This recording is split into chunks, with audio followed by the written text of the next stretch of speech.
Голема суша и ниски температури јавните предпријатија од источниот регион ги ставија во неволја, па итно мора да бараат решенија како да обезбедат доволно количини на вода за пиење. Во моментов најлошо е во Кочани и Делчево.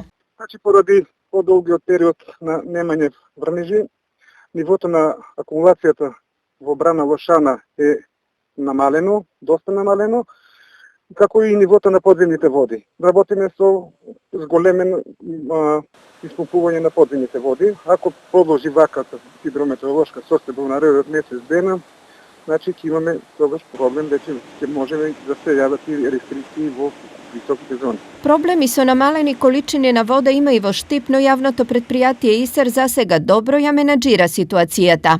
Искупот е составање во функција на двата нови бунари кои имаат издашност од 30 до 35 литри во секунда.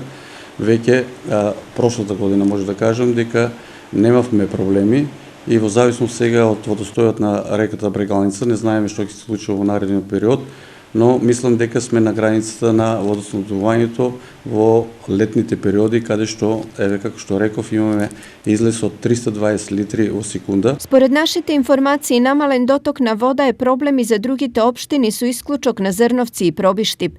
Зрновци троши само 10 литри во секунда која ја обезбедува директно од Зрновска река. Дотокот е намален и кај неа, но водоснабдувањето во општината не е доведено во прашање. Од сите општини во најдобра позиција е Пробиштип, бидејќи вода користи од хидросистемот Злетовица. Моментално водоснабдувањето во Пробиштип се одвива без проблеми. Преземањето вода од хидросистем Злетовица тече континуирано, без никакви дефекти или проблеми. Водата е моментално со најголем квалитет, така да минимално употребуваме и химикали за прочистување на водата во филтерстаницата. Општините во регионот имаат потреба од околу 100 литри вода во секунда кои проблематични стануваат во зимскиот и периодот август-септември. За Штип и Карбинци решение е Злетовица, но сите останати имаат сериозен проблем за решавање, бидејќи не се опфатени со овој систем.